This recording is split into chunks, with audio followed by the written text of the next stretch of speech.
नमस्कार दोस्तों। धृतराष्ट्र जन्म से अंधे थे, परंतु जब उन्हें यह पता चला कि गांधारी को 100 पुत्र प्राप्ति का वरदान है, तो उनका यह दुख भी मिट गया। परंतु कुरुक्षेत्र के युद्ध में धृतराष्ट्र के सामने उनके 100 पुत्र मारे गए। इस पीड़ा से आहत होकर धृतराष्ट्र टूट गए। एक पिता के लिए इससे बड़ा दुख और क्या हो सकता है। गीता के उपदेश में जब श्री कृष्ण ने युद्ध से पहले कहा था कि सब पूर्व निर्धारित है और सभी को अपने कर्मों का फल भोगना पड़ेगा, उसे अर्जुन और संजय के अतिरिक्त धृतराष्ट्र ने भी सुना था।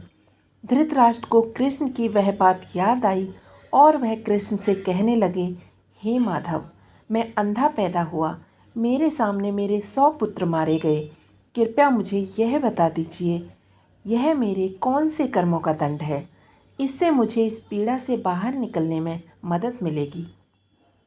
इस पर श्री कृष्ण बोले, महाराज, आपने सही सुना था। कर्मों का दंड तो भोगना ही पड़ता है और ईश्वर जिन्हें समर्थवान बनाते हैं तो उनसे कुछ और ज़्यादा ही उम्मीद रखते हैं। कुछ पाने के लिए कुछ खोना तो पड़ता ही है ना महाराज। आप जानना चाहते हैं तो सुनिए। आप इस जन्म में भी राजा हैं और पिछले जन्म में भी राजा थे। आपके राज्य में एक तपस्वी ब्राह्मण थे। उनके पास एक हंसों का जोड़ा था और उसके 4 बच्चे थे। ब्राह्मण को उनसे अपने बच्चों की तरह लगाव था, परंतु वह ब्राह्मण तीर्थ पर जाना चाहता था। उसे यह चिंता थी, अगर वह तीर्थ पर चला गया तो हंसों की देखभाल कौन करेगा। जब उसने यह बात एक साधु को बताई तो साधु ने उस ब्राह्मण को परामर्श दिया कि प्रजा में रह रहे सभी जीवों और मनुष्य की जिम्मेदारी राजा की होती है। आप राजा के संरक्षण में इन हंसों को छोड़कर तीर्थ पर जा सकते हैं। ब्राह्मण आपके पास आया। अब उसने अपनी सारी कथा आपको सुनाई और आपने हंसों को अपने पास रखने का दायित्व स्वीकार कर लिया और ब्राह्मण तीर्थ पर चला गया।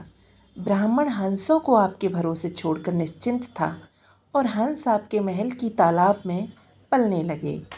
एक दिन महल के बगीचे में घूमते घूमते आपको मांस खाने की तीव्र इच्छा हुई।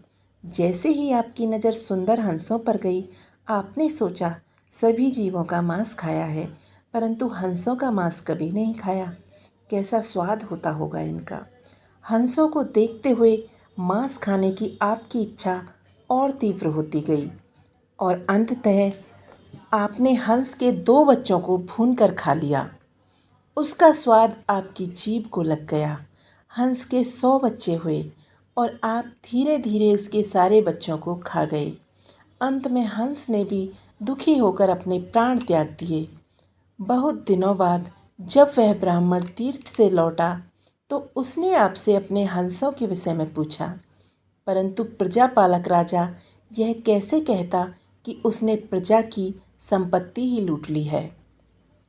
आपने ब्राह्मण से कहा कि हंस बीमार होकर मर गए। ब्राह्मण आप पर पूर्ण विश्वास करता था और वह दुखी होकर अपने घर को चला गया। महाराज धृतराष्ट्र, आपने तीर्थ यात्रा पर गए ब्राह्मण से विश्वासघात किया। पाप करने के बाद भी उसे झूठ बोला। अपनी प्रजा की धरोहर में डाका डालकर राजधर्म का पालन नहीं किया। हंस के 100 बच्चों को खाकर जीव हत्या का पाप आपने अपने सिर लिया और उस असहाय का वध किया जो आपके पास आश्रय के लिए आए थे। हे राजन, जैसे आपने जीव के लालच में पड़कर हंस के 100 बच्चों का वध किया, उसी प्रकार आपके भी 100 पुत्र आपके सामने मारे गए और जिस ब्राह्मण ने आप पर आंख बंद कर भरोसा किया, आपने उसके साथ विश्वासघात किया और अपने राजधर्म का पालन नहीं किया। जो व्यक्ति आपके ऊपर आंख बंद करके भरोसा करे, उसके साथ विश्वासघात करना घोर पाप होता है। इसलिए आप अंधे और कामकाज में विफल व्यक्ति हो गए। मुझे उम्मीद है आपको अपने सारे सवालों के जवाब मिल गए होंगे। वीडियो कैसी लगी कमेंट करके ज़रूर बताना।